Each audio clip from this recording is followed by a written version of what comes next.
The wind was cold that afternoon, the kind that bites through thin sweaters and reminds you that autumn isn't always kind.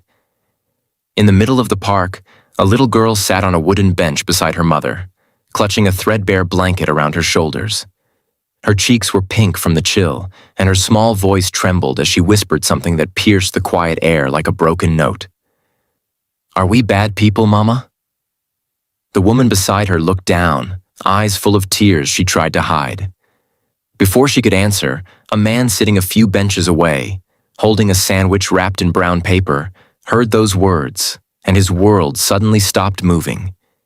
If you believe kindness still has the power to change lives, to heal broken hearts, and to rewrite the stories of people who've been forgotten, then please take a moment to like this video, share it with someone who believes in second chances, and subscribe to our channel. Because today's story will remind you, goodness still lives among us.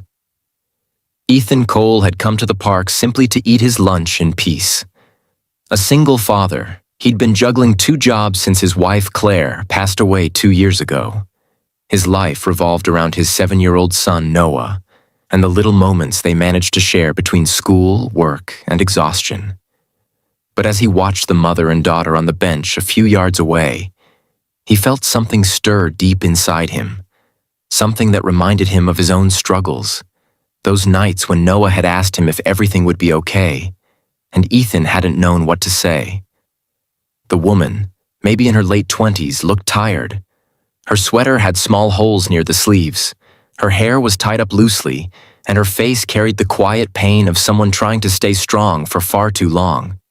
The girl, no older than 6, had innocent blue eyes that still held hope, even though life hadn't given her much reason to. Ethan didn't want to intrude, but he couldn't look away either. When the little girl asked that question again, this time louder, his chest tightened. "Are we bad people, Mama?" "Because nobody wants us anywhere." The mother's lips trembled as she pulled her daughter close. "No, sweetheart," she said softly. "We're just unlucky right now." She tried to smile, but her voice cracked at the edges. Ethan's grip on his sandwich loosened. He had heard many cries before. His own heart had wept for his wife countless nights. But something about that small, trembling voice broke him in a way he couldn't explain. He stood up and slowly walked toward them, uncertain of what he could even say. The mother looked startled when he approached, as if bracing for judgment. But Ethan's eyes carried nothing but concern. "Hi," he said gently, his voice careful. "I couldn't help overhearing. Is everything all right?" The woman hesitated, then nodded too quickly. "We're fine," she said, "just resting for a while." But her eyes betrayed her words. They were tired, scared, and wet with tears she couldn't stop. Ethan saw the worn-out backpack beside her feet, the half-eaten piece of bread in her daughter's hand, and realized that resting wasn't the truth. He sat down on the edge of the bench, keeping his distance. "I'm Ethan," he said quietly. "And that's a nice blanket you've got there," he added, smiling at the little girl. The child, shy but curious, looked at him and whispered, "It used to be my baby blanket. Mama says it's magic. It keeps me safe." Ethan nodded. "Then it's the best kind of magic." The mother's name, he learned, was Grace. She had lost her job 3 months ago when the diner she worked at shut down. Her landlord gave her 2 weeks to vacate, and with no family nearby, she'd been living in her car ever since. But last night, the car broke down completely. Now she and her daughter, Lily, had nowhere left to go. "I've been trying to find something, anything," Grace said softly, her voice trembling. "I just need one chance." Ethan felt his throat tighten. He thought of Noah, of how it could have easily been them if life had twisted another way. Without saying a word, he reached into his bag and offered them his sandwich. Grace shook her head. "We can't take that." "Yes, you can," Ethan said gently. "It's just a sandwich. I can get another one." Lily's eyes lit up when her mother finally accepted it. She took a small bite, and the way she smiled, it was as if she'd been given the world. Ethan sat silently for a while, watching them eat. The park was full of laughter from other families, but for Grace and Lily, it felt like the world had forgotten them. That evening, when Ethan went home, Noah greeted him with his usual excitement. But Ethan's heart was somewhere else. He kept thinking about that little girl and her mother, wondering where they would sleep that night. After Noah went to bed, Ethan sat by the window, staring at the quiet street outside. He remembered how people had helped him after Claire's death. Neighbors who brought meals, co-workers who covered shifts. Back then, he had promised himself that someday he would pay that kindness forward. Maybe this was his moment. The next morning, Ethan returned to the park with a thermos of hot cocoa and some breakfast sandwiches. Grace and Lily were there, sitting under the same tree. Their faces lit up when they saw him. He sat with them, shared breakfast, and listened as Grace told him about her life. How she had grown up in a small town, dreamed of becoming a teacher, but life kept knocking her down. "I just want to make sure Lily never feels unloved," she said quietly. "Even if I can't give her much."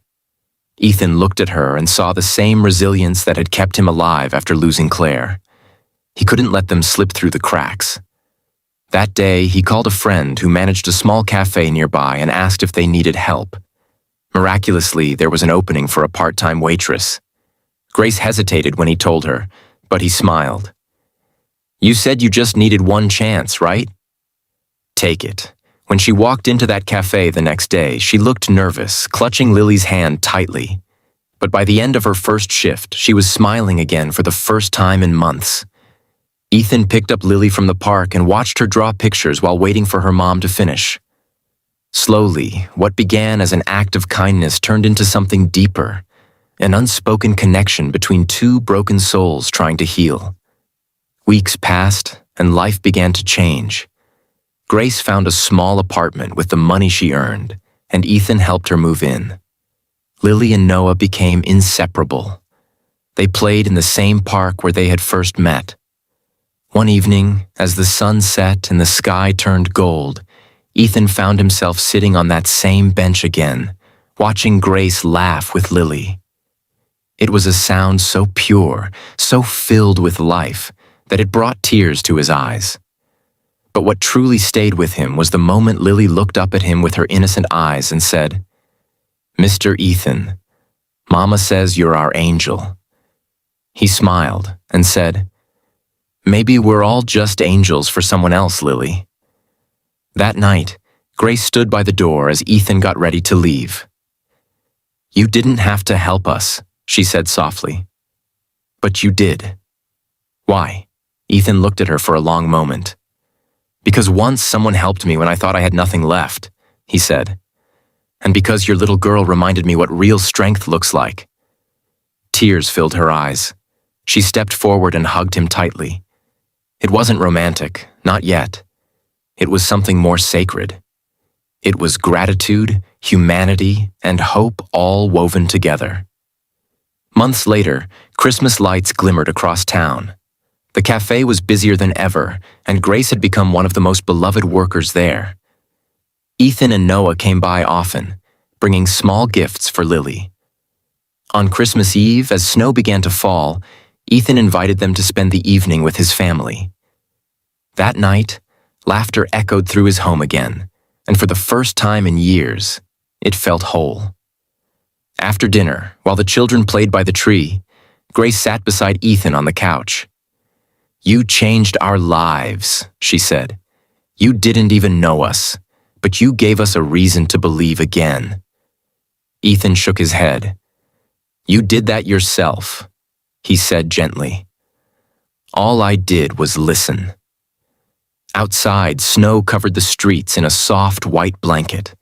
The world seemed quiet and forgiving, as if every broken heart had found a place to rest. Grace looked at him and whispered, "You know what Lily asked me today?" She said, "Mama, do you think we're bad people?" I told her, no, baby. We're just people who got lucky enough to meet someone good. Ethan smiled through tears. Then maybe, he said softly, we were all meant to find each other. If this story touched your heart, please take a moment to like this video, share it with someone who needs to believe in kindness again, and subscribe to our channel for more stories that remind us of the beauty in humanity. Before you go, we'd love to know, have you ever helped someone who changed your life in return? Share your story in the comments below. And remember, sometimes the smallest act of kindness